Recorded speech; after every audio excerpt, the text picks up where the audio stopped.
Sahabat Shalom, Bapak Yahweh memberkati kita sekalian. Malam hari ini, Bapak Ibu Saudara sekalian, sebelum kita bersama-sama mendengarkan firman Tuhan, saya melihat ada seorang Bapak yang baru ada di tengah-tengah kita. Beliau adalah teman dari Pak Galuh Sutrisno. Saya rasa supaya kita kenal semua, Bapak bisa maju memperkenalkan diri, supaya jemaat Tuhan di tempat ini bisa kenal. Ya, silakan. Tolong dikasih mic, guys ya.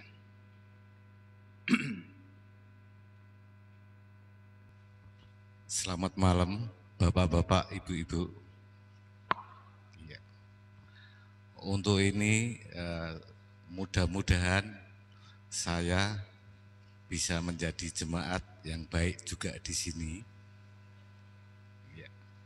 Sebelumnya saya katakan bahwa saya diajak sama Pak Galuh Sutrisno. Itu teman saya sejak waktu 10 tahun saya pisah. Terus umur 60, saya 66, dia 66, ketemu lagi Bapak Ibu. Akhirnya saya juga heran. Boleh cerita ya? Dulu saya itu di katedral. Karena tidak ada yang bimbing, akhirnya saya campur sama Pak Galuh Sutrisno. Saya non-Nasrani sampai 23 tahun. Tapi saya tidak nyaman. Saya tidak nyaman sehingga saya sering cari orang yang tahu siapa yang bisa meyakinkan saya bahwa Yahweh, nun sewu, Yahweh itu Yesus ya. Bukan, lain ya Pak ya. Oh, nah saya yang bisa meyakinkan seperti itu, saya akan pindah. Sehingga ada satu orang yang bisa meyakinkan, makanya saya sekarang, maaf ini saya di GBI Lempong Sari. Iya, nah, untuk selanjutnya nanti saya akan berbincang sama Pak Galuh Sutrisno. Itu. Nah, untuk sementara ini aja saya ceritakan ya, ini sejarah kehidupan saya yang mana saya dari katedral terus non Nasrani terus sekarang saya masuk lagi ke Nasrani. Terima kasih Bapak-bapak. Nama saya Riono. Cuma saya dipanggilnya Mendil. Ya. Nah, karena Mendil itu ada sejarahnya Bapak Ibu. Saya dulu diadopsi sama seseorang yang mana saya kurang diopeni lah istilahnya. Badan kecil, perutnya besar, kayak mendil tikus. Makanya saya dipanggil Mendil. Terus Bapak merasa terharu, saya diambil lagi. Tapi nama Mendil ikut sampai sekarang. Gitu. Nah ini nama saya. Terima kasih Bapak-bapak, Ibu-ibu. Haleluya. Ya, haleluya. Mari kita berikan tepuk tangan untuk Bapak Yahweh. Haleluya. Sekali lagi, sahabat Shalom, Bapak Ibu Saudara sekalian, Bapak Yahweh memberkati kita sekalian, dan juga Bapak Yahweh akan memberkati Pak Riono ya Pak ya, untuk bisa mengenal Bapak Yahweh lebih dalam lagi. Bapak Yahweh itu bukan Yesus Pak, tapi Bapak Yahweh ini Yeshua. Ya, ini Bapak lihat ini Yahweh, ini Yeshua. Yeshua dan Yesus itu lain. Nanti pada saat kita ngomong-ngomong sendiri saya akan jelaskan. Ya, baik Bapak Ibu Saudara sekalian, malam ini saya tidak akan menyampaikan firman Tuhan yang berat-berat untuk kita renungkan. Tapi sejenak kita akan cooling down. Kita akan mendinginkan dulu saudara, hati dan pikiran kita. Karena kalau saudara perhatikan dalam beberapa pekan ini kita cukup dipus dengan pengajaran-pengajaran yang berkaitan dengan peristiwa-peristiwa yang terjadi waktu-waktu ini. Jadi malam ini saya akan menyampaikan yang ringan-ringan dulu. Tapi sekalipun apa yang akan kita dengar ini sesuatu yang ringan, bukan berarti yang ringan itu tidak penting. Saya katakan tetap segala sesuatu yang berkaitan dengan firman Tuhan, mau itu materi firman-Nya ringan atau berat atau sedang, tetap saya katakan semua yang berkaitan dengan firman Tuhan, segala sesuatunya adalah penting. Dan kita juga saudara harus tetap memberikan perhatian yang terbaik untuk setiap firman yang kita dengar. Sekalipun saya katakan firman itu ringan di telinga kita. Malam ini saudara-saudara sekalian, firman Tuhan akan berbicara tentang sesuaikan dengan kata-katanya, dan Bapak Yahweh saya percaya akan semakin nyata engkau rasakan hadir dalam pujianmu. Baru kali ini Bapak Ibu Saudara sekalian, kalau saudara perhatikan, saya mengangkat satu tema yang cukup panjang. Yang saya tulis sesuaikan dengan kata-katanya, dan Bapak Yahweh saya percaya akan semakin nyata kita rasakan hadir dalam puji-pujian kita. Maksudnya apa ini saudara? Nah Bapak Ibu Saudara sekalian, seringkali disadari atau tidak, ketika kita menyanyikan satu pujian, lirik yang kita nyanyikan antara lirik dengan sikap kita memuji Tuhan itu tidak sama saudara, atau tidak sesuai. Ya, kalau saudara jeli, saudara peka, seringkali ketika saudara atau kita di Kehilat ini sedang memuji Tuhan, kalau saudara perhatikan antara lirik dan sikap kita memuji Tuhan itu seringkali tidak sama, tidak sinkron atau tidak sesuai.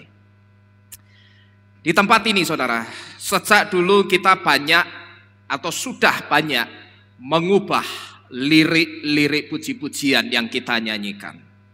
Karena saya menilai lirik pujian tersebut itu kurang tepat saudara, kalau kita rasakan ketika kita naikkan pujian itu. Saya ambil contoh yang paling gampang. Dulu ketika kita menyanyikan lagu Bagai Raja Wali, pada liriknya yang ditulis di bawah kepak sayapmu kau bawaku terbang tinggi, melintasi langit biru bagaikan Raja Wali. Lirik ini sudah kita ganti dengan di atas kepak sayapmu kau bawaku terbang tinggi, melintasi langit biru, dan seterusnya. Saya ambil contoh yang paling gampang ini saudara. Dulu pada saat kita awal-awal kenal lagu ini, ya kita hanya mengikuti lagu itu bunyinya bagaimana, ya kita nyanyi gitu aja saudara. Tapi kalau saudara perhatikan di tempat ini sekarang teksnya sudah diganti. Yang tadinya kalau nyanyi gimana? Di bawah kepak sayapmu kau bawaku terbang tinggi. Tapi sekarang kita ganti apa? Di atas kepak sayapmu kau bawaku terbang tinggi. Dulu kita ganti liriknya dari di bawah kepak sayapmu jadi di atas kepak sayapmu. Lah kenapa kok diganti? Karena liriknya ini keliru saudara. Kelirunya di mana coba saudara? Coba saudara renungkan. Kalau dikatakan di bawah kepak sayapmu, terus Raja Walinya itu dikatakan kau bawaku terbang tinggi. Coba saudara renungkan, pada saat kita dibawa terbang tinggi sama Raja Wali, kita mau pegangan apa saudara kira-kira? Kira-kira saya gambarkan seperti orang ini saudara. Ya. Kalau di bawah kepak sayapmu kau bawaku terbang tinggi, berarti kita cekalan apa? Wulu keleke gitu loh. Kita pegangan bulu keteknya. Nah, cuman saudara yakin mau dibawa terbang tinggi sama Raja Wali cuman pegangan bulu ketek? Ya bisa jatuh, ya. Jadi lirik ini sebetulnya keliru. Yang dikatakan di bawah kepak sayapmu kau bawaku terbang tinggi itu sebetulnya lirik yang keliru, ya. Kalau terbang itu ya harus di atas kepak sayap Raja Wali. Sekalipun saya katakan di atas kepak sayap ini sebetulnya juga sebagai sebuah kiasan atau penggambaran. Karena apa? Karena coba saudara renungkan, kalau kita benar duduk di atas kepak sayapnya Raja Walinya kira-kira bisa terbang enggak? Enggak bisa, ya toh? Jadi kalau kita renungkan, sekalipun diganti dengan di atas kepak sayapmu, tapi kalau kita renungkan baik-baik, Raja Walinya tidak akan bisa terbang. Karena apa? Karena kedudukan kita. Tapi sekali lagi, ini adalah sebuah kiasan atau penggambaran. Malah kalau kita duduk di atas kepak sayap Raja Wali seperti ini, di sininya ini ya, kita bisa kontal pada saat apa? Pada saat Raja Walinya itu mulai mengepakkan sayapnya. Kira-kira yang benar di mana kita harus dibawa Raja Wali, saudara? Di mana ini? Di punggung ya, di punggungnya Raja Wali. Cuman kalau disuruh ganti puji-pujiannya di atas punggung Raja Wali, kan kangelan, ya toh? Ya, yang paling gampang itu di atas kepak sayap Raja Wali. Ya, karena paling tidak melalui kata di atas kepak sayap Raja Wali ini, kita bisa mendapatkan satu gambaran bahwa kita itu sedang ditopang oleh Bapak Yahweh. Amin. Di atas Raja Wali yang adalah simbol atau gambaran dari Bapak Yahweh, itulah hidup kita ditopang oleh Bapak Yahweh. Cuman pertanyaannya begini, lalu bagaimana Pak dengan ayat yang ada di dalam kitab Tehillim atau kitab Mazmur pasal ke-91 ayat yang keempat? Coba kita buka. Mazmur 91 ayat yang keempat, di situ dikatakan, dengan kepaknya dia akan menaungi engkau, dan di bawah sayapnya engkau akan mencari perteduhan. Kesetiaannya adalah perisai dan tembok perlindungan. Nah, coba saudara perhatikan kalimat di bawah sayapnya, engkau akan mencari apa itu? Perteduhan. Nah, terus bagaimana ini saudara? Ya, Pak, katanya di bawah kepak sayap Raja Wali itu keliru. Yang benar di atas kepak sayap. Lah kok ini ayatnya ngomongnya di bawah sayapnya engkau akan mencari apa itu? Perteduhan. Nah, ini bagaimana? Di sini saudara, kita harus tahu bahwa konteks Mazmur 91 ayat 4 dan lagu Bagai Raja Wali itu tidak sama konteksnya.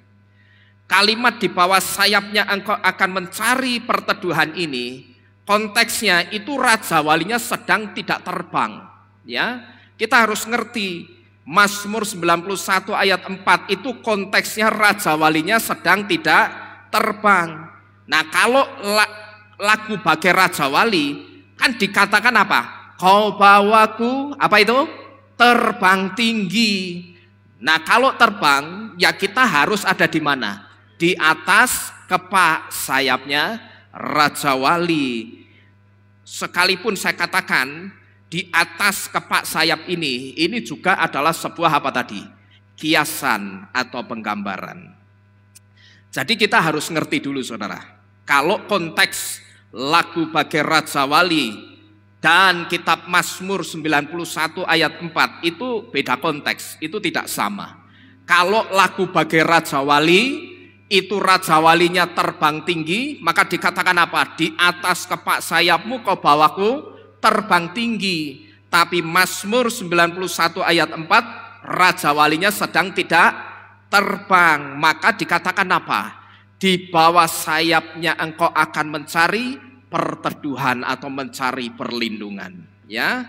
Dan melalui kitab Tehillim atau kitab Mazmur 91 ayat 4 ini saudara, saya juga ingin memberitahu kepada kita sekalian yang ada di tempat ini, bahwa sekalipun waktu-waktu ini sakit, penyakit, dan segala kejahatan itu sedang ditebar setan lewat tangan orang-orang jahat, percayalah bahwa kepak sayap Bapak Yahweh itu akan selalu menjadi Iron Dome, perisai dan tembok perlindungan bagi kita. Amin. Ya, kalau saudara perhatikan berapa banyak. Saya bersyukur malam hari ini sudah banyak kita yang hadir di tempat ini. Tapi kalau kita coba lihat 2 minggu yang lalu, tidak ada itu, yang duduk di depan itu tidak ada. Semuanya duduk di dalam sini semua. Karena apa? Banyak saudara-saudara kita yang sakit. Maka di sini saya katakan apa? Sekalipun waktu-waktu ini sakit, penyakit, dan segala kejahatan sedang ditebar setan lewat tangan orang-orang jahat, biarkan mereka menebar sakit, penyakit, dan kejahatan apapun itu. Tetapi saya hanya ingin memberitahu, percayalah bahwa kepak sayap Bapak Yahweh kita yang perkasa, kepak sayapnya akan selalu menjadi Iron Dome, perisai dan tembok perlindungan bagi kita. Apa itu Iron Dome, saudara? Iron Dome itu senjata yang diciptakan oleh Israel untuk mencegat setiap roket atau peluru kendali dari pihak musuh yang diarahkan kemana? Ke Israel, saudara-saudara sekalian. Ya, jadi seperti ini. Kalau saudara lihat yang sinarnya terang di ujung-ujung sinar ini sebetulnya bukan kembang api yang meledak di atas.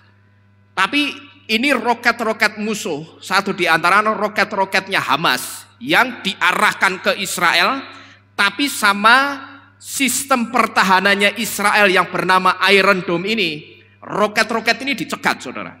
Ya, jadi pada saat roket-roketnya Hamas atau negara-negara lainnya itu diarahkan ke Israel, begitu sensornya Iron Dome itu mendeteksi ada roket yang diarahkan ke Israel, maka sensor ini akan mengaktifkan Iron Dome ini.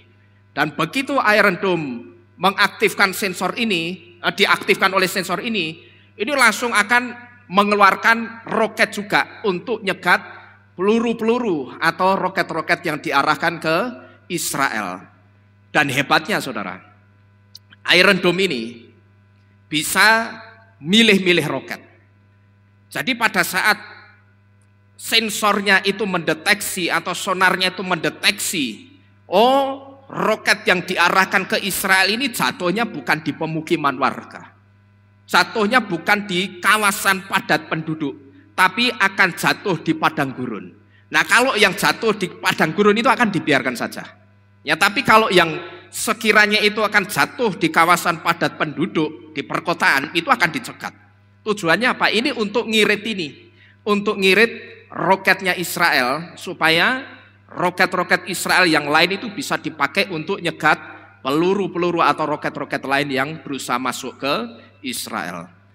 Jadi kalau kita renungkan betapa hebatnya Bapak Yahweh yang memberikan hikmat kepada bangsa Israel.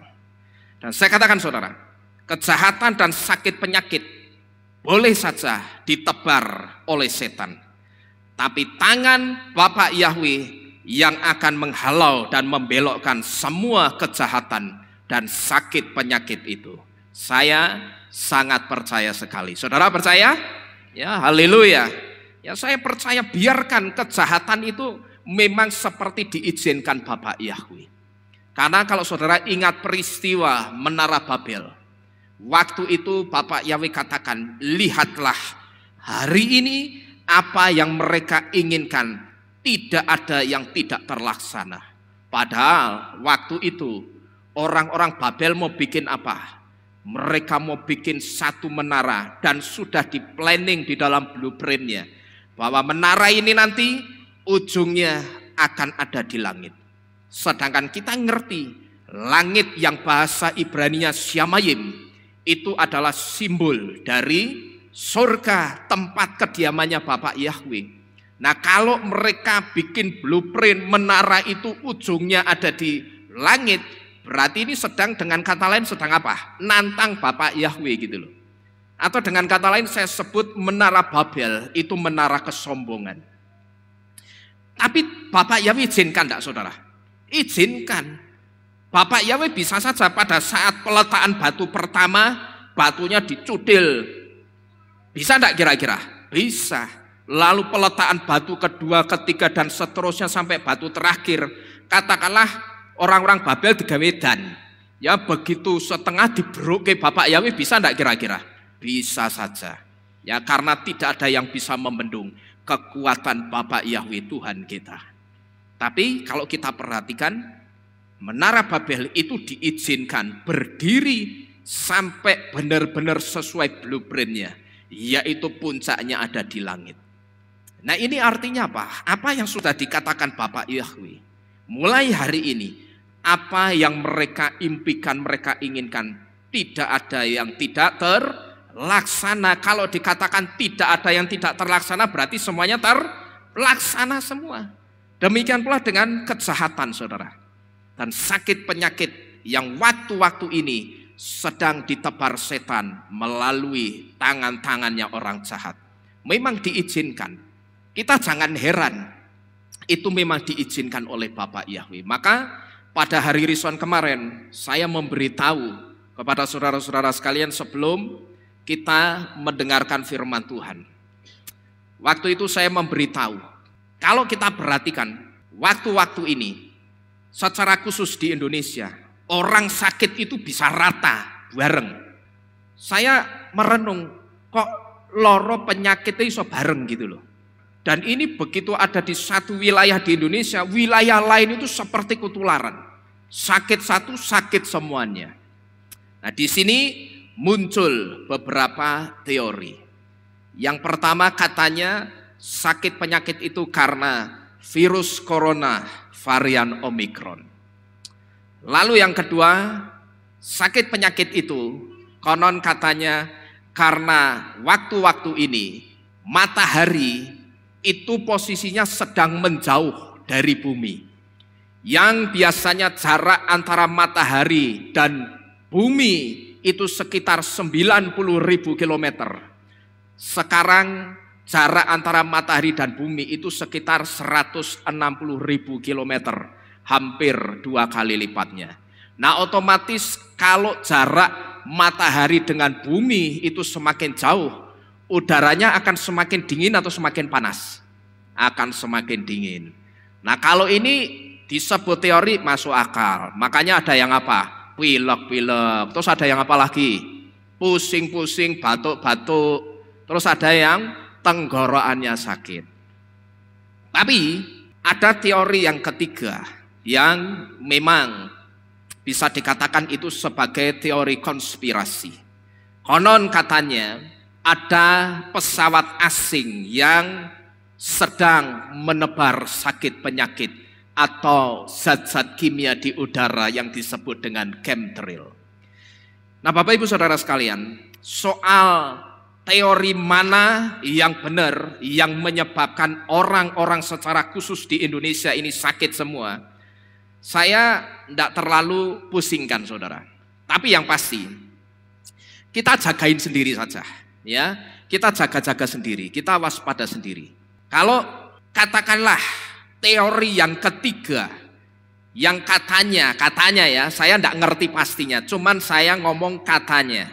Kalau katanya benar ada chemtrail atau penebaran zat-zat kimia yang beracun di udara sehingga ketika angin berembus dan hujan turun, maka angin dan hujan itu akan membawa sakit penyakit kepada semua orang. Katakanlah kalau benar, sekali lagi kalau benar teori yang ketiga ini benar-benar terjadi, ya kita jaga-jaga sendiri. Boleh enggak kita pakai masker? Saya katakan boleh. Karena apa?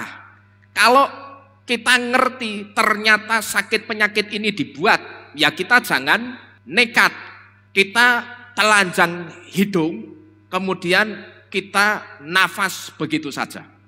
Boleh kita pakai masker, tapi konsep pakai maskernya kita benerin dulu. Bahwa kita pakai masker itu bukan berarti kita takut dengan virus Omikron, kita bukan takut dengan virus corona, kita bukan takut dengan zat-zat kimia yang mungkin ditebar melalui pesawat asing, tapi ketika kita pakai masker, itu kita sedang tidak memberi celah untuk barang-barangnya setan itu masuk ke dalam tubuh kita. Paham saudara? Ya, kita pakai maskernya konsepnya dibenerin. Bukan karena kita ketakutan sama varian tahu mercon itu, juga bukan karena kita takut sama zat-zat kimia yang katanya ditebar di udara. Tapi kita pakai masker karena kita harus mengantisipasi. Kita tidak mau kasih celah buat barang-barangnya setan yang sekarang ini sedang ditebar melalui tangan-tangannya orang-orang jahat. Ya, jadi ini konsep yang benar. Nah, kalau sudah begitu ya kita tidak perlu ketakutan. Ya, kita tidak perlu ketakutan. Saya bersyukur Bapak Ibu Saudara sekalian tidak jadi ketakutan di tempat ini dan tetap datang beribadah. Dan saya juga ingin memberitahu kalau saudara dapat WhatsApp yang isinya itu sekiranya ketika saudara buka hanya untuk bikin saudara takut, saudara cepat-cepat hapus. Ya, delete saja, hapus, tidak usah biarkan WhatsApp yang bernada atau berenergi negatif yang bikin kita takut itu tinggal lama-lama di handphone kita. Tidak usah saudara. Karena apa, nanti begitu saudara buka WhatsApp, saudara nyekrol ke atas ke bawah, saudara lihat lagi, nanti begitu lihat lagi takut lagi. Wah, datang ibadah enggak ya? Besok rison, besok sabat datang ibadah enggak ya? Nah, nanti lama-lama saudara akan terintimidasi sendiri. Maka kalau saudara perhatikan, seperti inilah pekerjaan setan. Dia bikin teror, dia bikin takut. Tujuannya apa? Supaya kalau orang itu takut, imunnya jadi turun. Otomatis kalau imunnya turun, orang begitu kena COVID tidak bisa disembuhkan, sulit disembuhkan. Saya masih ingat pada waktu saya ada di rumah sakit karena COVID setahun lebih yang lalu. Waktu itu saudara, dokter yang menangani saya hari kedua itu dokternya setelah periksa saya, dia cuma ngomong begini, Pak Nino, saya cuma minta tolong satu hal ya. Bapak tolong jaga imunitas. Bapak jangan sedih, Bapak jangan takut, dan Bapak jangan khawatir. Soalnya apa? Karena kalau Bapak sampai takut, Bapak ketakutan, Bapak khawatir, Bapak cemas, imun Bapak akan drop, imun Bapak akan turun. Nah, kalau imunnya Bapak itu sudah turun, saya akan kesulitan ngotak-ngadiknya. Dia membahasakan dengan kata ngotak-ngadik. Saya akan kesulitan ngotak-ngadiknya. Ya, Bapak usahakan itu saja. Bapak senang, pokok Bapak bagaimana caranya Bapak sukacita, ya. Dan memang pada saat itu saudara-saudara sekalian, saya bersyukur Roh Kudus itu kasih satu kekuatan kepada saya ketika saya ada di dalam rumah sakit. Maka tidak pernah ada ketakutan sedikit pun ketika saya itu ada di dalam rumah sakit. Bahkan setiap hari, hampir setiap jam, waktu-waktu saya di dalam rumah sakit itu saya pakai untuk memuji-muji Tuhan. Karena apa? Saya merasakan betul intimidasinya kuasa kegelapan itu sangat terasa sekali saudara. Belum lagi kalau malam-malam saya dengar dari kamar saya, ya karena kamar saya ini berdekatan dengan tempat jaganya suster dan dokter. Waktu itu hari ketiga atau keempat kalau tidak salah, sekitar jam 12:30 malam, dokter sama suster itu ribut sama pasien, teriak-teriak, karena ternyata ada pasien yang banggel, ada pasien yang ngeyel gitu loh, mesak karepe dhewe, ndak mau diatur. Akhirnya dokternya saking kewalahan ngatur pasien ini ribut, lah malam-malam ribut, kamarnya dekat sama saya. Wah, saya ndak bisa tidur saudara. Begitu saya ndak bisa tidur, besoknya tensi saya langsung drop. Ya, jadi kalau kita perhatikan Bapak Ibu Saudara sekalian, seperti inilah cara-cara setan. Apalagi waktu zaman saya dulu, itu pas bisa dikatakan kalau menurut orang di luaran sana, orang yang tidak percaya Tuhan itu pas angker-angkernya corona.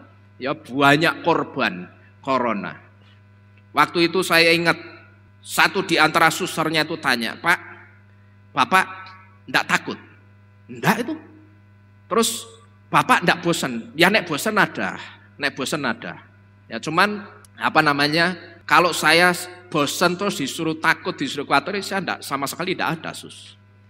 Bahkan saya masih ingat saudara pada waktu dokternya itu mengarahkan, sudah itu dicabut aja selang infusnya karena kondisinya Bapak sudah baik. Saya layel-layelan sama dokternya, enggak usah dok, karena saya enggak mau obat yang oral, enggak mau obat yang minum, sing model injeksi saja. Karena pengertian saya orang awam, kalau yang injeksi itu saya pikir lebih cepat nyampur darah, ben cepat mari gitu loh, ya, ben cepat mari nih. Kalau yang minum kan kelamaan, mesti lewat lambung dulu, mesti campur makanan, dicerna dulu, baru diserap kelamaan. Nah maka saya milih yang injeksi aja. Akhirnya saya tidak mau dicopot, ya, apa namanya, sambungan untuk infus itu. Saya biarkan sekalipun infusnya sudah dicabut. Jadi sekali lagi saudara-saudara sekalian, kalau kita perhatikan waktu-waktu ini, kejahatan dan sakit penyakit itu betul-betul sedang ditebar setan. Apa yang dulu sering kita bicarakan di tempat ini, jauh sebelum peristiwa ini terjadi, sekarang kita melihat dengan mata kepala kita sendiri. Semuanya sedang dalam penggenapan dan sedang digenapi satu persatu. Nanti apa yang akan terjadi di depan itu akan lebih jauh, lebih parah dari apa yang saudara rasakan hari ini. Kalau sekarang ini saudara sudah merasa tidak nyaman, ya, mau bepergian kemana-mana, kadang saya dengar ada yang mikir, wah nanti bagaimana ya kalau bepergian ke sana kemari, kalau kena COVID gimana? Nah ini orang sudah mulai tidak nyaman bepergian kemana-mana. Jadi kalau saudara perhatikan, rasa tidak nyaman sekarang ini belum apa-apanya. Tapi nanti yang saya katakan, begitu dunia ini sepenuhnya diserahkan kepada anti Hamasyah dan dunia ini jadi tahtanya setan sepenuhnya, oh itu jauh lebih mengerikan dari apa yang kita lihat sekarang ini. Maka kalau saudara perhatikan, sejak dulu kebiasaan saya itu tidak pernah berubah. Apa? Kalau saudara titen apa? Saya itu selalu tanya, kalau ada orang yang sekali saja dia tidak datang ibadah, mesti saya tanyain, kenapa tidak ibadah? Kalau orang itu tidak ibadahnya karena sakit, ya saya doakan. Tapi kalau karena tidak ada apa-apa, atau cuman karena kerja, atau karena enak-enakan di rumah, alasannya cuman capek, saya bilang, woi, kamu enak-enakan sekarang ini, nanti suatu hari kamu akan menyesal. Karena kamu akan mencari gereja untuk kamu beribadah, tapi saat itu gereja sudah kosong karena seluruh jemaat gereja itu akan diangkat Bapak Yahweh. Karena hari itu hari apa saudara? Masa kesusahan besar. Saya berani mengatakan, orang kalau enak-enakan ibadah sapenake, nanti suatu saat akan menyesal. Ya, sekarang ini mungkin saya kasih tahu, omongan saya tidak digubris. Tapi suatu hari nanti saudara boleh buktikan apa yang saya katakan hari ini.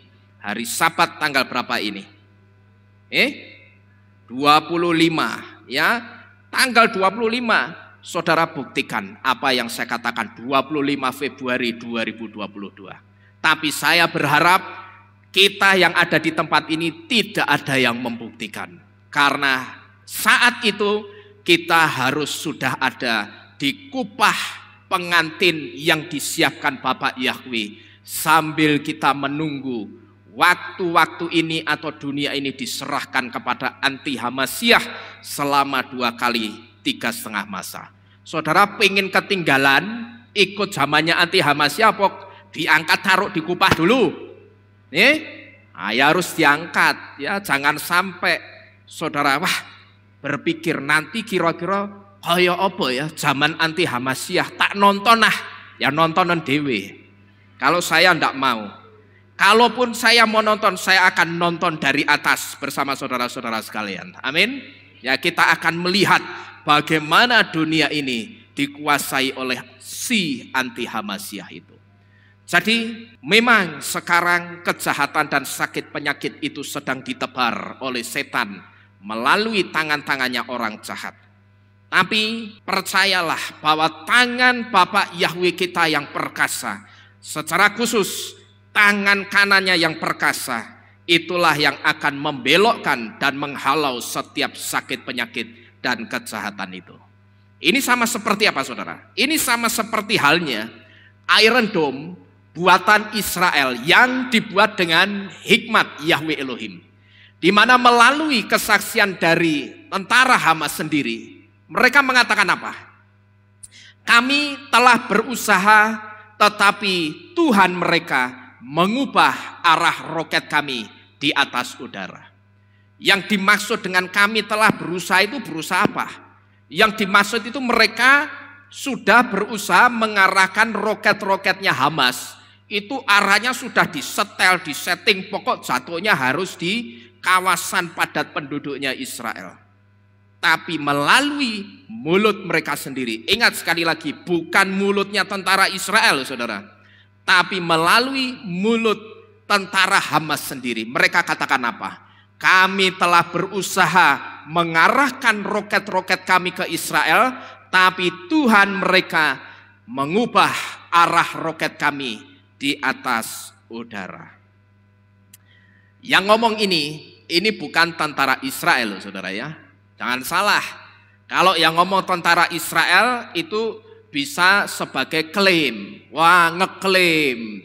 Tapi yang ngomong ini tentara Hamas ya. Jadi dari Hamas sendiri yang ngomong. Coba saudara perhatikan, di artikel ini ada kalimat beberapa di antara mereka. Nah ini beberapa di antara mereka ya, saya bacakan. Namun dibalik kuatnya semangat Hamas untuk menggempur Israel, beberapa di antara mereka, berarti beberapa di antara mereka ini di antara siapa? Hamas ya, beberapa di antara mereka yang terus berkeyakinan adanya unsur agama dalam konflik ini seakan-akan melihat ada pertempuran antara dua Tuhan di sini. Nah, ini yang saya tulis tadi. Kami telah berusaha, tapi Tuhan mereka mengubah arah roket kami di atas udara. Jadi Bapak Ibu Saudara sekalian, secara tidak langsung Hamas sendiri yang Tuhannya itu bukan Bapak Yahweh mengakui kehebatan Bapak Yahweh, Tuhannya orang Israel ya. Jadi dengan kata lain saudara-saudara sekalian, ketika mereka mengatakan kami telah berusaha, tapi Tuhan mereka mengubah arah roket kami di atas udara. Dengan kata lain, statement mereka ini secara tidak langsung Hamas sendiri yang Tuhannya bukan Yahweh, tapi mereka mengakui kehebatan Bapak Yahweh, Tuhannya orang-orang Israel. Dan saudara perhatikan, ya saudara perhatikan juga di slide, mereka juga ngomong apa? Kalau mereka itu seakan-akan melihat ada pertempuran antara dua Tuhan di sini. Perhatikan ini baik-baik ya, yang saya kodai. Mereka yang terus berkeyakinan adanya unsur agama dalam konflik ini seakan-akan melihat ada pertempuran antara berapa ini? Dua Tuhan di sini. Ini kelihatan enggak dari belakang? Kelihatan ya? Ada pertempuran antara dua Tuhan di sini. Nah, sekarang coba renungkan. Kalau pertempuran dua Tuhan, lalu ketika Hamas mengarahkan roketnya ke Israel, dan roket itu tidak mengenai Israel, berarti kalau ada statement yang dikatakan ada pertempuran dua Tuhan, kalau gitu yang menang Tuhannya siapa saudara? Tuhannya Hamas apa Tuhannya orang Israel? Tuhannya orang Israel. Dan Tuhannya orang Israel tidak lain sama dengan Tuhan kita, yaitu Bapak Yahweh ya. Jadi melalui hal ini saudara, kita harus percaya sekalipun sekarang ini segala kejahatan dan segala sakit penyakit sedang ditebar setan, tetapi percayalah Bapak Yahweh adalah perisai dan perlindungan bagi kita. Saya sangat percaya sekali. Saudara sudah dengar berita yang terbaru yang kemarin kalau tidak salah saya share di grup? Si BG, tahu ya BG siapa ya? Bill Gates. Dia katakan apa? Sebentar lagi kemungkinan pandeminya selesai. Nah, orang sudah senang waktu mendengar sebentar lagi selesai. Jangan senang dulu, saya katakan. Karena apa? Sebetulnya orang-orang jahat yang sekarang tangannya sedang dipakai setan itu sedang mempersiapkan mesin pembunuh yang lain. Waktu-waktu ini, bahkan tidak hanya waktu-waktu ini, tapi sejak dulu, tapi kalau waktu-waktu ini saya semakin intens mengingatkan saudara, dekat-dekatlah dengan Bapak Yahweh. Karena hanya kita dengan dekat-dekat Bapak Yahweh, jiwa kita, hidup kita itu pasti aman. Saudara jauh-jauh dari Bapak Yahweh, saudara boleh buktikan. Ya, saudara boleh bantah omongan saya. Tapi kalau saudara mau bantah, saudara harus konsekuen dengan sikap saudara yang membantah nasihat ini. Saudara boleh saja membantah apa yang saya sampaikan, tapi nanti konsekuensinya saudara harus lihat bahwa saudara pasti akan melihat sendiri apa yang sudah dinubuatkan itu pasti terjadi. Jadi Bapak Ibu Saudara sekalian, melalui hal ini sekali lagi kita harus percaya, biarkan segala kejahatan dan sakit penyakit atau mesin pembunuh itu ditebar oleh setan. Tetapi tetap percayalah bahwa Bapak Yahweh itu perisai dan perlindungan bagi saudara dan saya. Amin. Maka saudara-saudara sekalian, kalau kita itu percaya bahwa Bapak Yahweh adalah perisai dan perlindungan bagi kehidupan kita, maka kalau kita itu nyanyi doa Yabes, ya saudara katakan dengan penuh iman dan keyakinan bahwa Yahweh Elohim pasti memberkati aku berlimpah-limpah. Dan Yahweh Elohim pasti memperluas daerahku. Kalau dalam konteks waktu-waktu sekarang ini saudara, yang sedang kita butuhkan itu daerah apa kira-kira? Apa ini? Daerah perlindungan Tuhan. Ya. Kita minta wilayah perlindungan Bapak Yahweh itu semakin diperluas dalam kehidupan kita. Sehingga dimanapun kita ada, maka di situ juga ada tangan Bapak Yahweh yang perkasa untuk melindungi kita. Saudara jangan pernah lupa, ya saya tambahkan sedikit. Katakanlah kalau benar, teori konspirasi yang ketiga, sekarang ini sedang ditebar sakit penyakit oleh orang-orang jahat di udara. Jangan pernah saudara lupa untuk mendoakan udara kita. Doakanlah di dalam setiap doa-doa saudara. Doakanlah langit Indonesia. Doakanlah udara Indonesia. Supaya udara yang kita hirup itu kita minta kepada Bapak Yahweh. Bapa, tahirkan dan kuduskanlah dengan kuasa-Mu setiap udara yang saya hirup dan masuk ke dalam lubang hidung saya dan tinggal di dalam paru-paru saya. Supaya dengan kuasa-Mu yang mentahirkan udara itu dan menyertai udara itu, maka ketika udara itu masuk dalam tubuh saya, yang akan berperan utama di dalam tubuh saya adalah kuasa Bapak Yahweh. Yang akan apa saudara? Memberikan kita apa? Kesehatan, kekuatan dan imunitas, baik di dalam atau di luar tubuh kita. Jadi kalau saudara berdoa itu jangan minta berkat terus. Jangan minta duit terus, begitu bangun pagi durung sikatan saya bacin, Bapak Yahweh berkati kami hari ini. Saya katakan tidak salah saudara minta berkat. Tidak jadi masalah, boleh saudara minta berkat. Karena memang itu yang kita butuhkan sebagai bekal untuk kita hidup di dunia ini. Tetapi percayalah juga, tanpa kita minta pun, Bapak Yahweh itu pasti memberkati kita. Ya, jadi kalau saudara percaya, kalau iman saudara itu excellent, saudara itu tidak akan terus-terusan minta berkat. Saudara, coba saudara deteksi, kualitas iman saudara sampai dengan detik ini itu seperti apa kira-kira. Caranya satu di antaranya itu saudara tes lewat doa saudara. Kalau setiap kali saudara berdoa, selalu yang diminta itu berkat-berkat terus, berarti saudara bisa saya katakan saudara itu masih kanak-kanak rohani. Ya masih anak-anak. Tetapi saya katakan tidak salah kita minta berkat. Cuman ingatlah waktu-waktu ini. Ya kita sudah diberitahu umatku binasa karena kurang pengetahuan. Kita sudah dikasih pengetahuan bahwa waktu-waktu ini yang sejak dulu dikatakan, bahkan ada pujiannya apa? Selamatkanlah waktumu. Terus apa? Detik-detik di dalam hidupmu.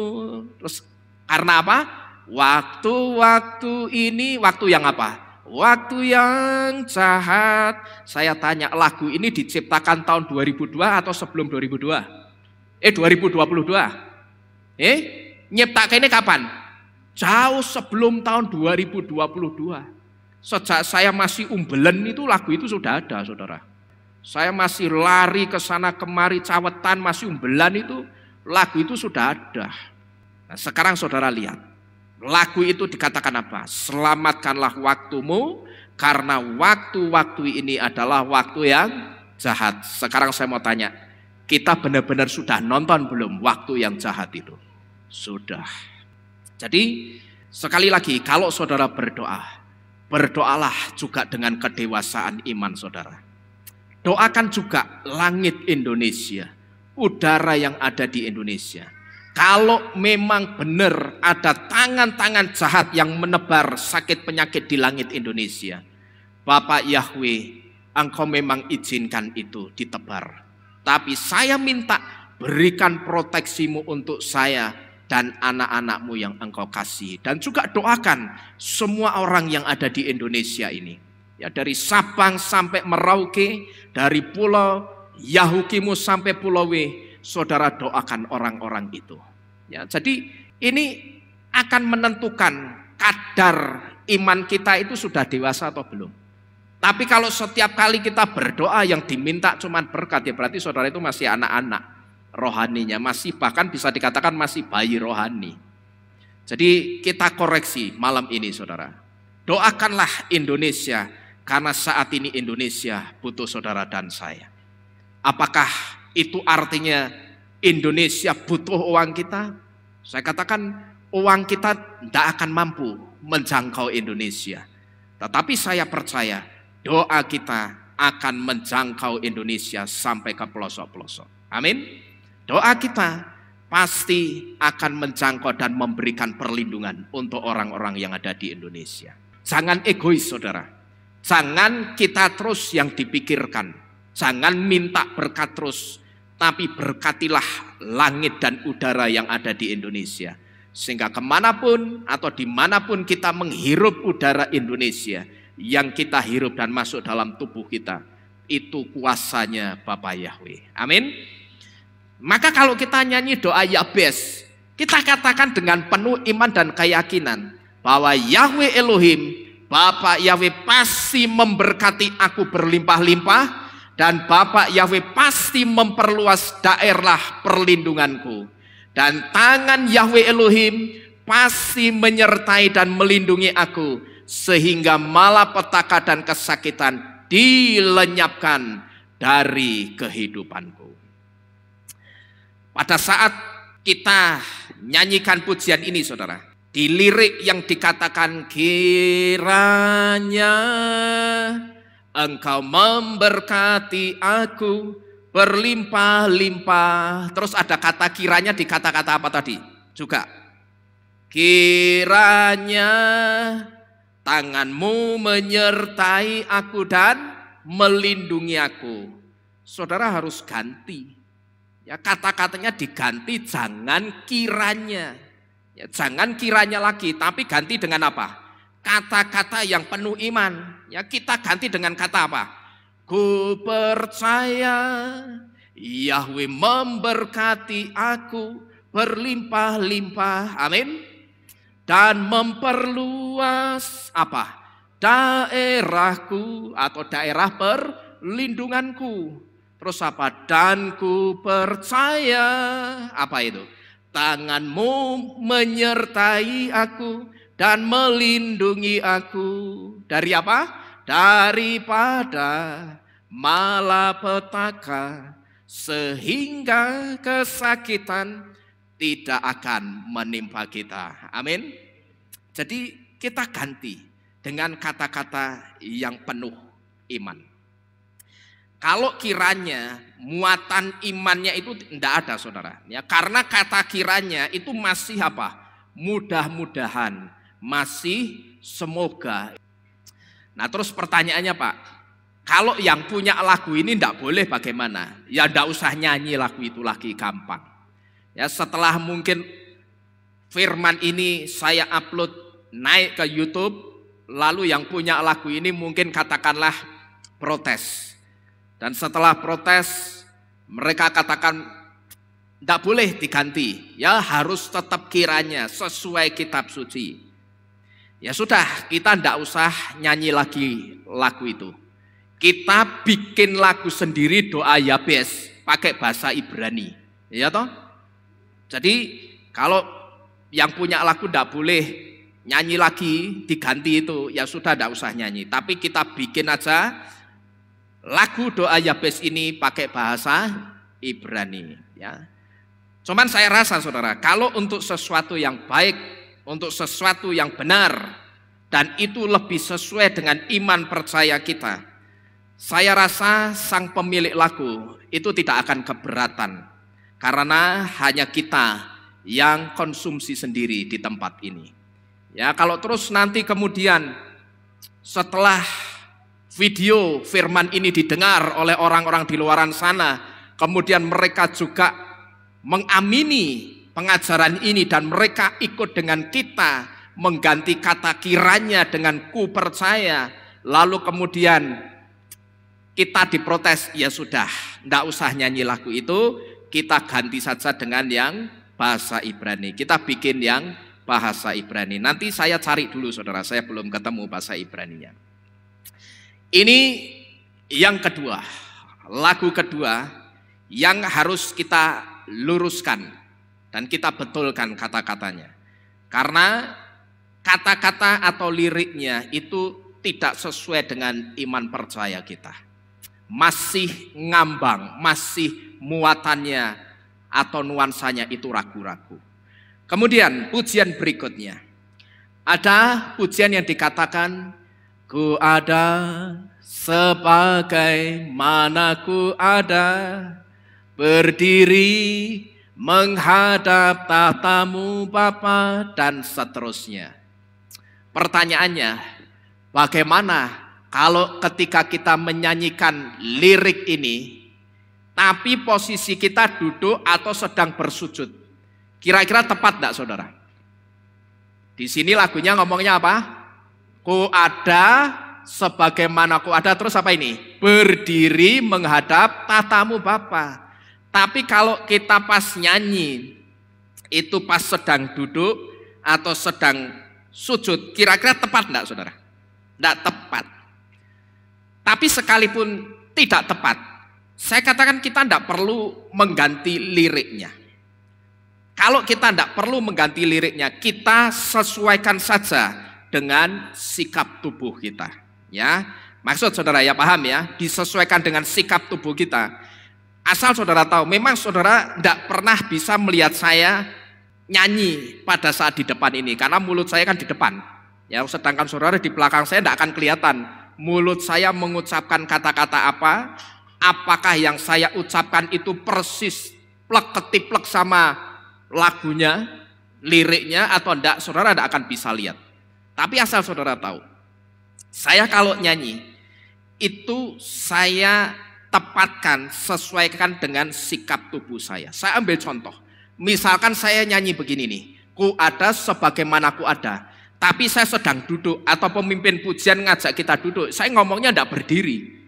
Ya, saya ngomongnya ya duduk menghadap tahtamu Bapa, atau ku duduk menghadap tahtamu Bapa. Kalau saya sujud, ya saya ngomong ku sujud menghadap tahtamu Bapa. Jadi Bapak Yahweh itu tidak bingung. Ya, saudara sujud, saudara duduk ngomongnya ngadeg. Ya kan bingungi kowe iki ngadeg apa linggo sakjane gitu loh.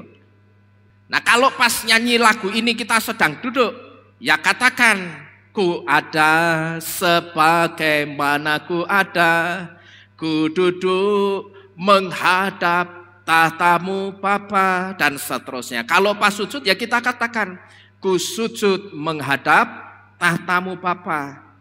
Jangan kita duduk tapi nyanyinya sujud, atau jangan juga kita sujud tapi nyanyinya apa? Berdiri. Ini bingungi, ya. Dan masih ada lagu-lagu yang juga mirip dengan lagu ini, saudara. Seperti apa? Lagu sujud di altarnya, ya kan? Pemimpin pujiannya, mari kita bersama-sama bangkit berdiri. Kita katakan dengan keras, sujud di altarnya. Ini bingungi ini. Kalau berdiri ya kita katakan, termasuk pemimpin pujian yang ngomong berdiri di altarnya. Kan enak toh saudara, ya. Pas apa yang kita ucapkan dengan sikap tubuh kita itu sama enggak? Sama, sinkron. Lah nek pemimpin pujian ngajak bangkit berdiri, mari kita bersama-sama bangkit berdiri, kita katakan sujud di altarnya, ini bingungi ini. Ya, bikin bingung ini. Jadi saya juga mau kasih tahu ke pemimpin pujian yang ada di sini, kalau nyanyi sesuaikan dengan sikap tubuhnya. Karena seperti judul firman Tuhan yang tadi kita baca di depan, bahwa ketika kita sesuaikan dengan kata-katanya, ketika kita sesuaikan sikap tubuh kita dengan kata-kata dalam pujian itu, saya percaya Bapak Yahweh itu akan semakin kita rasakan kehadirannya di dalam puji-pujian kita. Karena apa? Antara sikap kita dan pujian yang kita nyanyikan sama, saudara-saudara sekalian. Jadi kita sesuaikan, saudara. Ya, jangan kita duduk tapi nyanyinya sujud.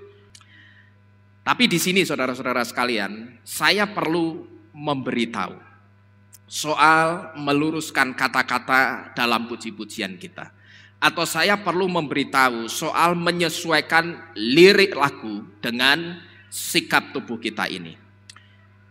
Ketika saya ajak saudara menyesuaikan sikap tubuh kita dengan lirik lagu yang kita nyanyikan, saya katakan ini hanya berlaku untuk saudara yang rindu saja, atau saudara yang mau saja menyesuaikan sikap tubuh kita dengan puji-pujian yang kita nyanyikan. Ya, jadi hanya untuk saudara yang mau.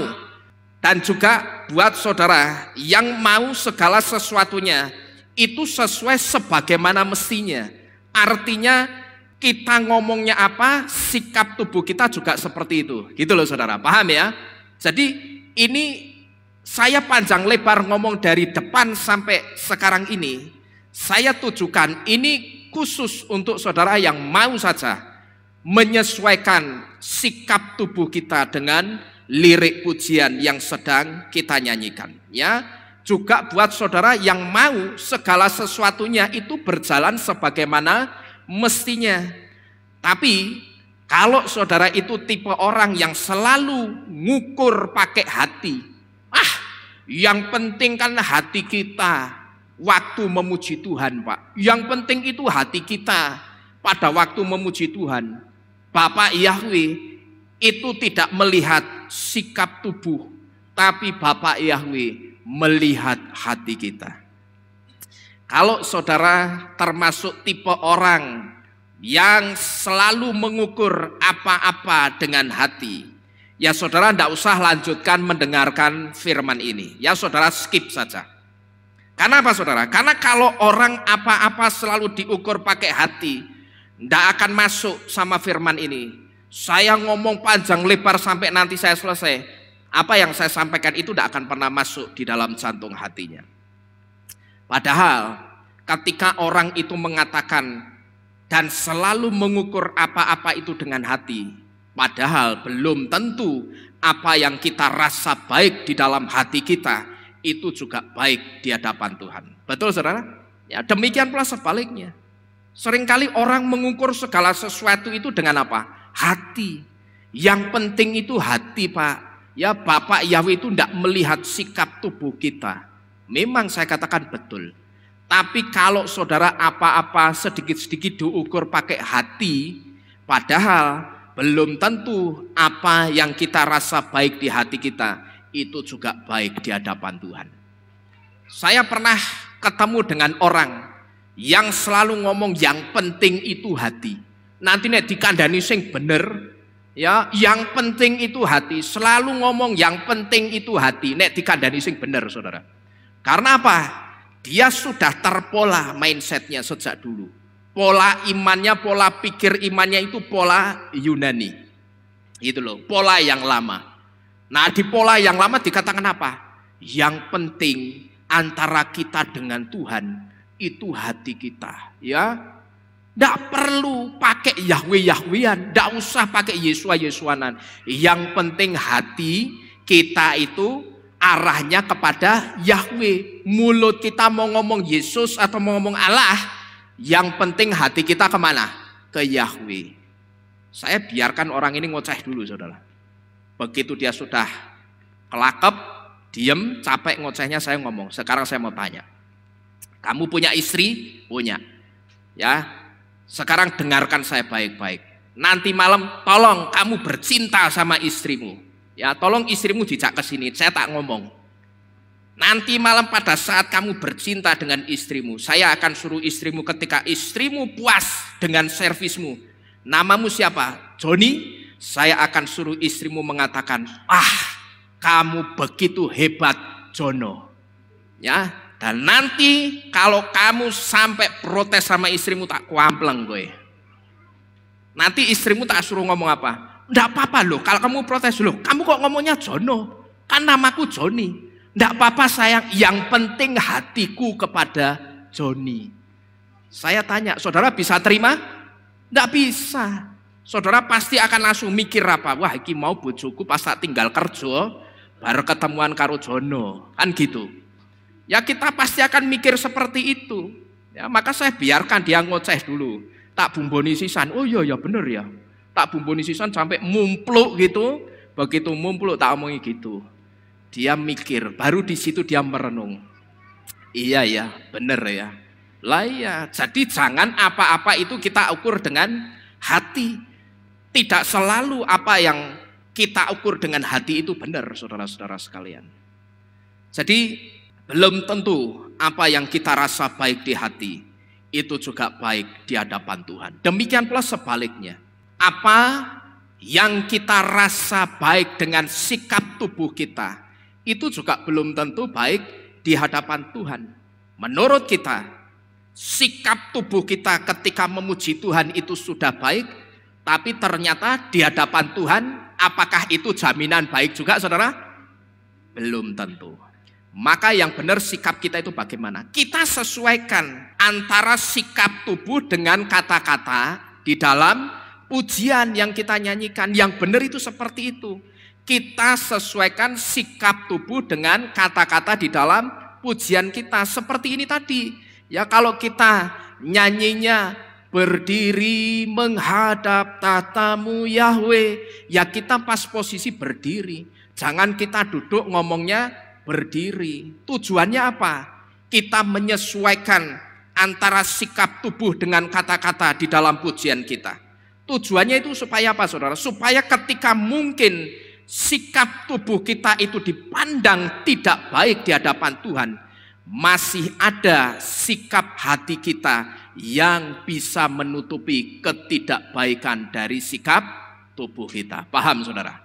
Kalau kita selaraskan, kita sinkronkan, kita samakan sikap tubuh kita dengan lirik puji-pujian yang kita naikkan. Tujuannya apa sih? Tujuannya itu supaya ketika mungkin sikap tubuh kita itu dipandang tidak baik oleh Bapak Yahwe, tapi ingat masih ada satu sikap hati yang barangkali sikap hati itu masih bisa diperhitungkan Tuhan untuk memberkati puji-pujian kita. Sampai di sini saudara paham maksud saya?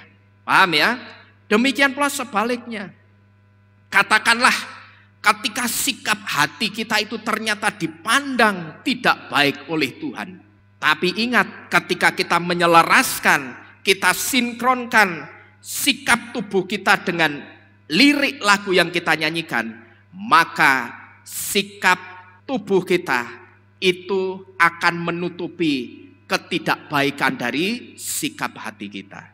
Jadi saling menutupi gitu loh. Saudara paham enggak kira-kira yang saya katakan gini? Paham ya?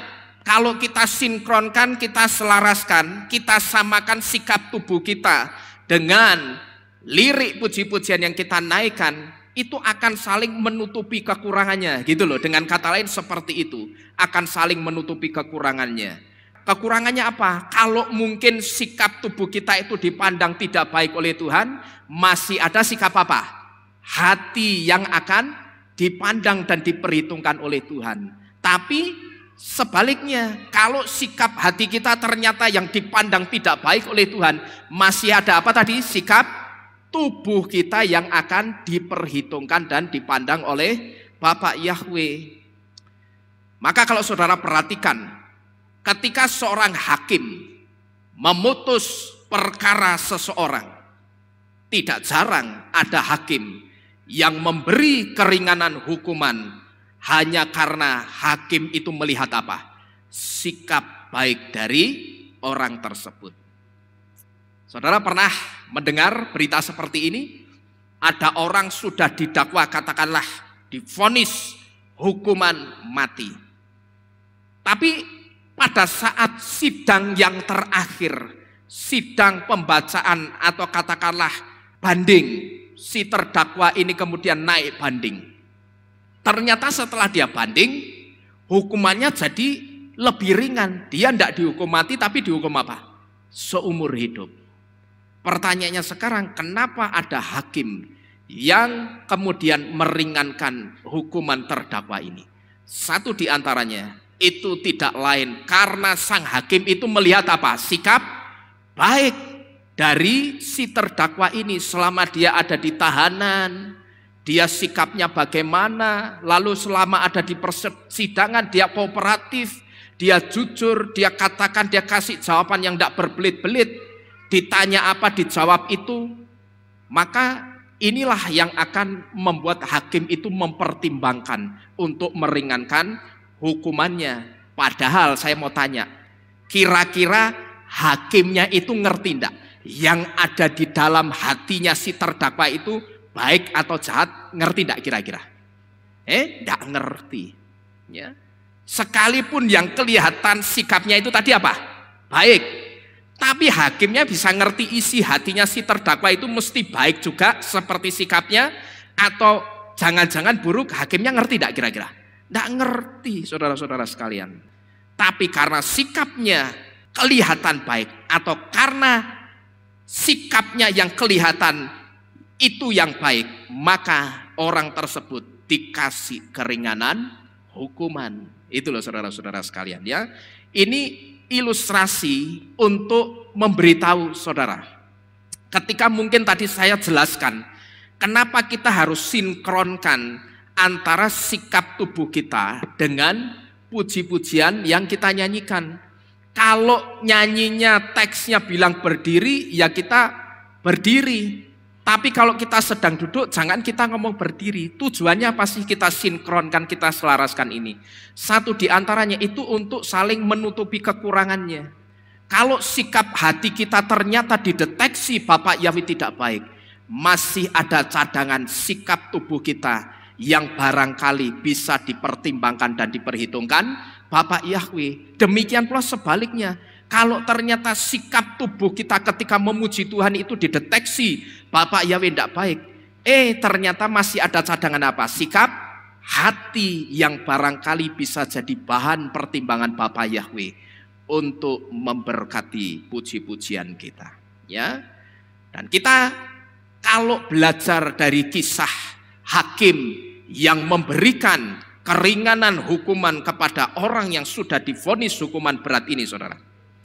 Kita sudah diberitahu bahwa semua sikap baik dan adil yang dilakukan orang itu adalah cerminan dari Bapak Yahweh yang baik dan adil juga untuk kita. Amin. Saudara percaya Bapak Yahweh Tuhan kita itu tidak sama dengan Tuhan-Tuhan yang lain. Orang boleh mengatakan aku punya Tuhan sendiri, ini Tuhanku. Mereka boleh mengatakan dan membangga-banggakan Tuhannya. Tapi satu hal yang tidak dimiliki Tuhan-Tuhan yang lain. Ketika Tuhan yang lain itu minta dibela umatnya, Bapak Yahweh justru yang membela saudara dan saya. Amin. Ya. Jadi ini untuk lagu doa Yabes. Iki lagu apa gimana ya? Oh, ku ada sebagaimana ku ada, ya. Lalu lagu berikutnya ini masih ada 25 lagu, saudara. Ini sak lagu piro gimana? Setengah jam ya, lumayan ya. Nah, Pak, 1 jam berarti 25 jam. Besok jam 10 baru kita pulang. Ya, lebih baik 1 hari di mana? Di rumah Tuhan, saudara, buktikan ya. Saya tidur saudara di sini.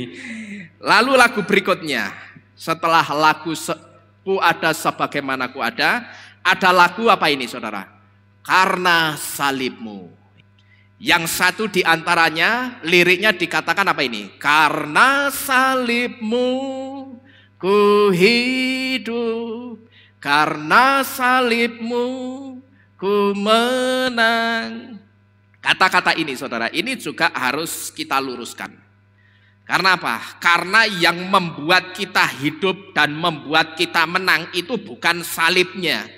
Ya saudara harus ngerti yang bikin kita hidup sekarang ini dan yang membuat kita menang sekarang ini itu bukan salibnya, tapi apanya? Yesuanya dan kasih Yesuanya. Ya, jadi kita harus ngerti. Ini keliru. Bukan karena salibmu ku hidup, tapi karena kasih Yesua atau karena Yesualah kita itu hidup dan karena Yesualah kita itu menjadi seseorang yang lebih dari pemenang. Kalau saya saudara lebih suka liriknya saya ganti dengan apa?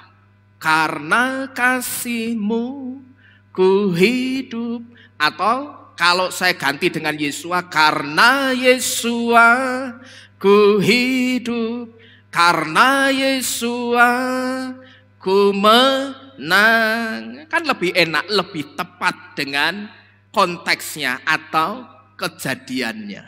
Atau kalau kita katakanlah mau pakai kata-kata yang berkaitan dengan penyaliban, tidak usah pakai salibnya, kita bisa pakai kata apa? Kira-kira yang ada di sekitar peristiwa penyaliban ini apa? Darah, betul sekali ya. Kita bisa pakai kata apa? Karena darah-Mu ku hidup, karena darah-Mu ku menang, dan seterusnya. Jangan salibnya, saudara-saudara sekalian.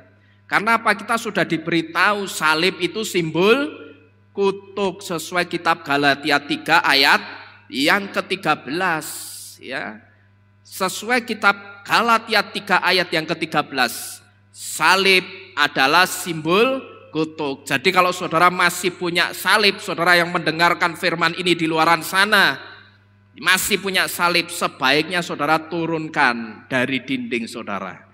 Karena kalau saudara masang salib itu berarti saudara sebetulnya masih masang kutuk. Dengan kata lain, saya katakan saudara berarti kalau masih masang salib itu masih ngundang kutuk itu sendiri masuk dalam rumahmu.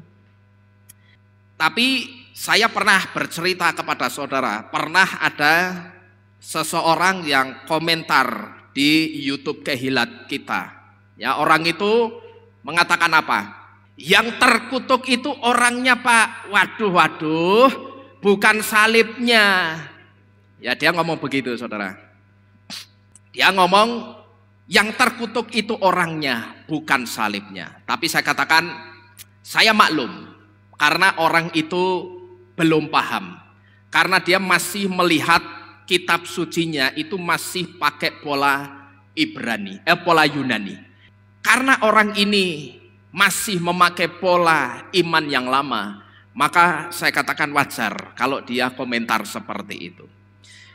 Tapi seharusnya orang ini berpikir sebelum komentar itu sebaiknya berpikir. Karena apa? Orang komentar di YouTube itu yang nonton jutaan orang. Ya, kalau sampai video itu ditonton orang-orang di seluruh dunia, maka yang nonton komentar ini juga orang-orang di seluruh dunia, saudara. Nek komentari ngawur, itu kan sama saja dia sedang mempermalukan dirinya sendiri, gitu loh. Nah, jadi seharusnya orang itu mikirnya jangan seperti itu, tapi harusnya dia berpikir Kenapa ya orang yang tergantung di kayu salib kok dikatakan terkutuk? Gitu loh. Atau orang itu harusnya berpikir, kenapa ya kok orang sudah tidak nyaman mati di kayu salib masih dikasih embel-embel gelar predikat terkutuk. Wah, kok tidak enak banget ya. Harusnya orang mikir sampai segitunya.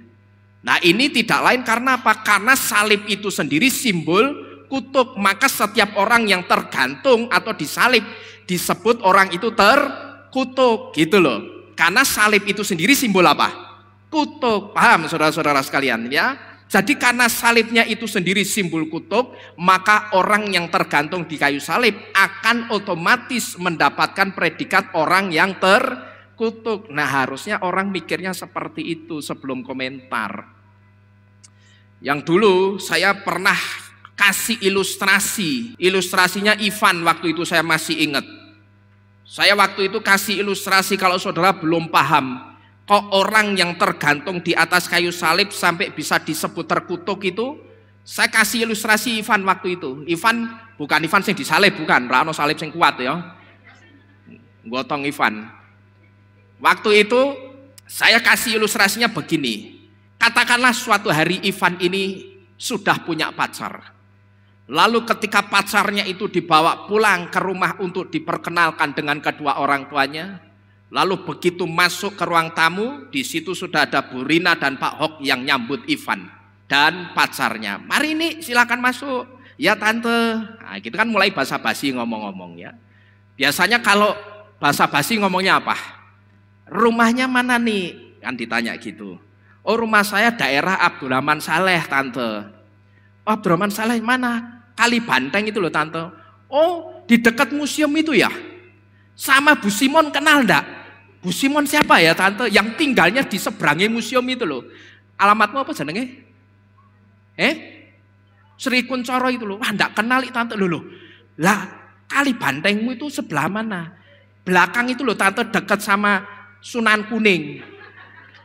Nah, oh dekat Sunan Kuning.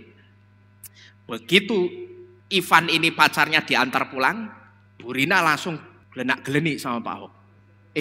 Pipi, pah, iki kok pacarnya Ivan rumahnya di daerah Sunan Kuning ya?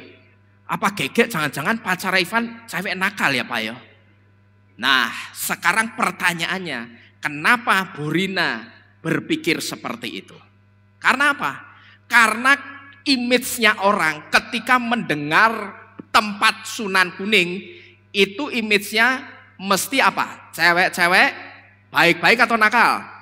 Cewek-cewek nakal. Sekalipun saya katakan orang yang tinggal di daerah Sunan Kuning, bahkan di lokalisasi itu sendiri, belum tentu semuanya cewek-cewek nakal. Mesti tetap ada anak-anak baiknya. Gitu loh saudara-saudara sekalian. Tapi image-nya orang sudah apa? Kalau menyebut Sunan Kuning itu mesti cewek nakal, gitu loh. Ya, padahal belum tentu orang yang tinggal di situ cewek nakal semua. Ya, buktinya Bu Simon deket di Sunan Kuning. Ini enggak nakal ini, ya cuman beling.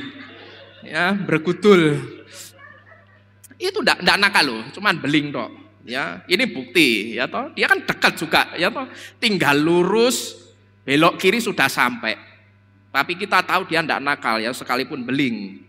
Jadi ini ilustrasi untuk menggambarkan apa namanya salib itu kenapa disebut sebagai simbol dari kutuk. Seperti halnya itu tadi. Kenapa orang kalau mendengar kata Sunan Kuning, lokalisasi Sunan Kuning, pasti berpikir ini mesti cewek nakal ini. Nah, karena ternyata Sunan Kuning itu image-nya tempatnya cewek-cewek nakal, ya. Tapi apakah itu berarti pacarnya Ivan juga cewek nakal? Tidak, saudara-saudara sekalian. Dan banyak orang-orang di situ yang juga orang baik-baik.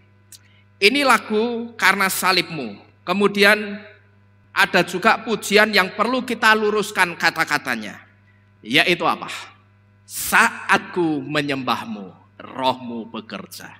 Yang kalau kita perhatikan di dalam lirik refrennya dikatakan apa? Ku angkat hatiku memandang kekudusan-Mu, dan seterusnya. Kata ku angkat hatiku memandang kekudusan-Mu ini sebetulnya juga tidak tepat. Coba saudara perhatikan kata di mau. Nah ini ku angkat, ya, kata ku angkat di situ saudara perhatikan. Kata ku angkat di situ saya katakan tidak tepat karena apa saudara?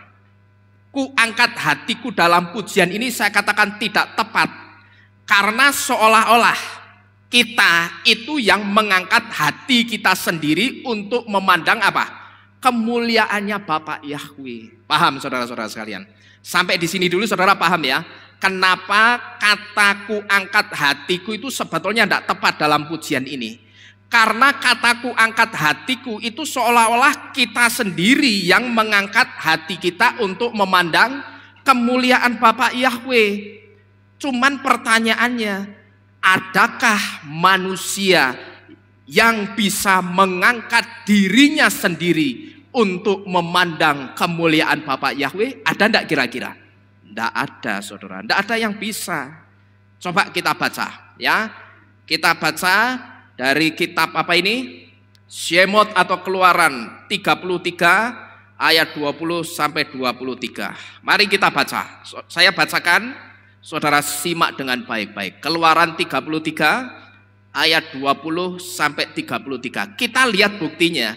Kalau tidak ada seorang pun itu bisa memandang kemuliaan Bapa Yahweh. Ya, di situ dikatakan, dan dia berfirman, engkau tidak dapat melihat wajahku. Atau dan Yahweh berfirman, engkau Mose tidak dapat melihat wajahku, karena tidak seorang pun memandang aku dan dia akan hidup. Dan berfirmanlah Yahweh, lihatlah ada tempat di dekatku dan engkau dapat berdiri di atas batu cadas. Dan akan terjadi saat kemuliaanku lewat, maka aku akan menempatkan engkau di celah batu cadas dan aku akan menudungkan telapak tanganku ke atasmu sampai aku lewat. Lalu saudara perhatikan ayat 23. Lalu aku akan menarik telapak tanganku dan engkau akan melihat bagian belakangku, tetapi apa itu? Wajahku tidak akan terlihat.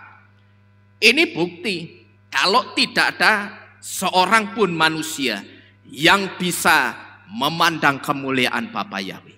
Dengan kata lain, ini juga sebagai bukti tidak ada satu orang pun manusia yang bisa mengangkat dirinya sendiri untuk memandang kemuliaan Bapa Yahweh. Nah, kalau kata-katanya dikatakan ku angkat hatiku, sing angkat sapa saya tanya? Kita atau Bapak Yahweh? Kita sendiri. Saya tanya sekarang, memang ada orang yang bisa memandang atau mengangkat dirinya sendiri untuk memandang kemuliaan Bapak Yahweh? Tidak ada. Mose saja yang saat itu dipilih dan disuruh Bapak Yahweh naik ke gunung untuk ketemu dengan Bapak Yahweh. Saudara tahu sesuai ayat yang kita baca, begitu Mose sudah dekat dengan Bapak Yahweh, sebelum dia naik diomongi apa? Kamu tidak akan pernah bisa mendekat dan memandang wajahku yang penuh dengan kemuliaan, karena tidak ada seorang pun yang memandang wajahku kemudian dia tetap hidup, alias apa? Mati kalau sampai ada orang yang berani memandang wajah Bapak Yahweh. Maka begitu Mose itu sudah dekat dengan Bapak Yahweh, dia dikasih tempat di mana? Di antara batu cadas. Itu pun supaya apa? Kemuliaan Yahweh itu jangan sampai kena terlihat mukanya Mose, matanya Mose. Itu pun masih apa? Bapak Yahweh itu nutupi mukanya Mose dengan telapak tangannya Bapak Yahweh. Ya, maka tadi dikatakan apa? Aku akan menutup wajahmu dengan telapak tanganku, dan ketika Bapak Yahweh urusannya dengan Mose sudah selesai, dia akan angkat telapak tangannya sambil berjalan. Kalau Mosenya di situ, sehingga Mose bisa lihat cuma apanya ini? Punggungnya Bapak Yahweh. Tidak pernah diizinkan Bapak Yahweh Mose yang dipilih, bahkan disuruh Bapak Yahweh sendiri lewat mulutnya Bapak Yahweh, kamu naik, kamu ketemu aku karena aku mau ngomong sama kamu soal bangsa pilihanku Israel. Ya, aku ada perlu sama kamu Mose. Dengan kata lain begitu loh. Kamu naik ya ke gunung ini, ketemu sama aku. Tapi pada saat nanti kamu mendekat kepadaku, mulai dekat dengan aku, kamu sudah tak siapin tempat di antara batu cadas. Kamu tundukkan wajahmu di situ, jangan sekali-kali melihat wajahku. Ya, itu pun masih ditutup telapak tangannya Bapak Yahweh. Nah dari sini saudara kita bisa tahu, Mose atau Musa yang mewakili kita yang sama-sama seorang manusia biasa, itu artinya seorang manusia biasa tidak bisa mengangkat dirinya sendiri untuk memandang kemuliaan Yahweh. Ya. Maka tadi saya katakan apa? Lagu ini liriknya tidak tepat, ku angkat hatiku itu tidak tepat. Karena Mose yang mewakili kita yang adalah manusia biasa, itu membuktikan tidak ada seorang pun manusia yang bisa memandang kepada kemuliaan Bapa Yahweh. Karena begitu Mose itu katakanlah berani curi-curi pandang sedikit pun, ngintik begitu saudara, ya di antara celah-celah batu, Bapak Yahweh ngerti. Ya sifat manusia itu pengen ngerti. Karena Mose itu hanya selalu mendengar suaranya Yahweh, tapi tidak pernah melihat wujud wajah Bapak Yahweh seperti apa. Naluri manusia itu mesti pengen ngintik-ngintik gitu loh. Ngintik sedikit, kira-kira kayak apa sih Bapak Yahweh?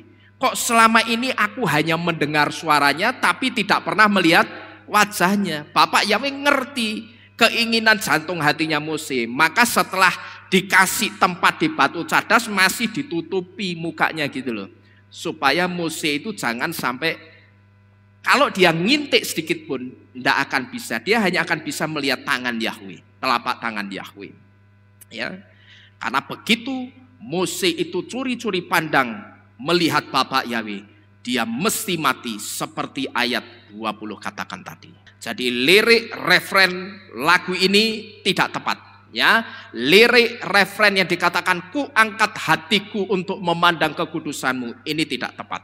Nah kalau tidak tepat, lalu yang benar apa saudara kira-kira? Yang benar itu angkatlah ruahku atau rohku memandang kekudusanmu. Kita ganti kata-katanya dengan angkatlah ruahku. Terus apa ini?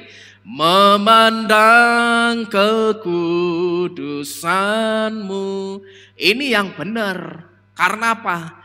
Karena untuk memandang Bapak Yahweh itu cuman bisa dipandang dengan ruah atau roh yang diangkat oleh Bapak Yahweh sendiri. Artinya kalau roh kita diangkat Bapak Yahweh sendiri untuk bisa memandang kemuliaan Elohim Yahweh, itu artinya kita mendapat apa ini?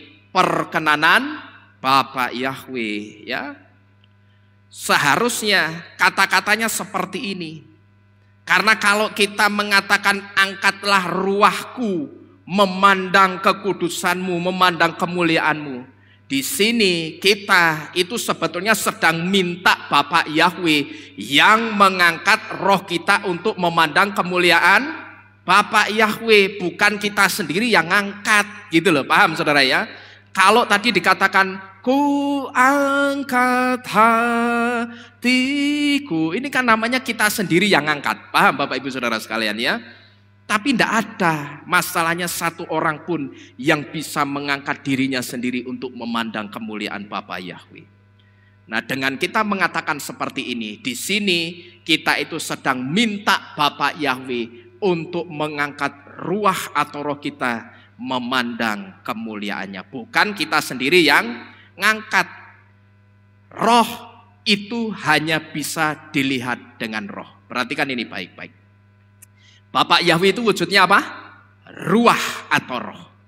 Roh itu hanya bisa dilihat dengan roh. Saya kasih contoh begini. Saudara percaya enggak?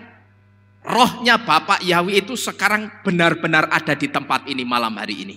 Saudara percaya? Saya tanya, saudara bisa melihat rohnya Bapak Yahweh enggak? Enggak bisa. Tapi kok saudara bisa mengatakan aku percaya rohnya Bapak Yahweh ada di tempat ini. Karena apa? Karena roh kita yang ada di tempat ini itu sudah terpaut dengan rohnya Bapak Yahweh gitu loh. Sudah menjadi satu dengan rohnya Bapak Yahweh. Maka ketika dia hadir malam hari ini di dalam Ruach HaKodesnya, kita pun juga bisa merasakan kehadiran Roh Kudus. Satu di antaranya pada saat apa? Kalau saudara memuji Tuhan, saudara merasakan satu lawatan yang luar biasa, saudara merasa seperti kesetrum, saudara merasa seperti hati saudara itu benar-benar hancur dan saudara nangis. Itulah satu di antara indikator Roh Kudus Bapa Yahweh itu hadir di tempat ini dan melawat setiap kita yang ada di tempat ini. Nah, kalau setiap kita sudah dilawat di tempat ini, saya percaya saudara pulang nanti pasti tidak sama dengan ketika saudara datang tadi. Saudara datang tadi dengan sakit penyakit apapun itu, saya juga sudah berdoa, Bapa, bungkus tempat ini dengan kuasa Bapa Yahweh, supaya kalau ada jemaatmu yang datang dengan sakit penyakitnya, masalahnya itu akan rontok di parkiran Kehilat ini, baik di parkiran sepeda motor maupun di parkiran mobil. Dan jemaatmu akan masuk ke dalam rumahmu, Bet Elohim Yahweh, dalam keadaan tubuh yang sehat dan iman yang baik untuk dipakai memuliakan Bapa Yahweh. Nah, karena iman saudara sudah dibikin baik sama Bapa Yahweh, maka saudara mengalami apa? Lawatan Ruach HaKodes, ya. Jadi Bapak Ibu Saudara sekalian, dengan kata lain, kita itu sedang minta Bapa Yahweh yang ngangkat kita untuk memandang kemuliaannya. Karena kalau kita sendiri yang ngangkat, Bapa Yahweh itu juga belum tentu berkenan. Maka inilah tadi kenapa saya katakan ini tidak tepat. Kalau dikatakan ku angkat hatiku memandang kekudusanmu, berarti kan kita ngangkat sendiri. Padahal kalau kita ngangkat hidup kita sendiri, diri kita sendiri untuk memandang kemuliaan Tuhan, Bapa Yahweh itu belum tentu berkenan. Tapi kalau Bapa Yahweh yang mengangkat roh kita bisa merasakan lawatan kuasa Bapa Yahweh pada saat kita memuji dan menyembah Bapa Yahweh. Saya bisa pastikan Bapa Yahweh pasti berkenan dengan saudara dan saya. Ya. Nah, Bapak Ibu Saudara sekalian, ini adalah beberapa lagu pujian yang alangkah baiknya kalau kita betulkan atau kita sesuaikan kata-katanya. Yang pertama kita sesuaikan dengan sikap tubuh kita, dan yang kedua alangkah baiknya kalau lagu-lagu pujian ini liriknya kita sesuaikan dengan konteks pujian itu sendiri. Sebetulnya masih banyak saudara lagu-lagu pujian yang harus kita luruskan liriknya. Seperti apa? Lagu hati yang gembira adalah obat. Padahal bahasa Ibraninya apa? Lev shameah yetiv kehah. Itu artinya jantung yang gembira mengerjakan kesembuhan. Bukan cuman obat. Tak kandani. Nek obat saudara minum obat mesti mari apa enggak? Saya tanya. Belum tentu mari, ya toh? Berapa banyak orang disuntik, dikasih obat macam-macam di rumah sakit ya tetap mati. Betul enggak? Berarti obat menyembuhkan enggak? Saya tanya. Tidak. Tapi yang benar, firman Tuhan itu detail. Bapak Yahweh itu naik ngomong detail, saudara. Cuman terjemahan sekarang ini loh, yang terkadang dibuat supaya orang gampang ngerti, lebih mudah dimengerti, tapi justru membiaskan makna yang sesungguhnya yang lebih dalam. Harusnya itu yang benar jantung yang gembira mengerjakan kesembuhan, tapi ruah atau roh yang patah akan mengeringkan tulang. Yang benar seperti itu. Ini juga termasuk puji-pujian yang harus kita luruskan.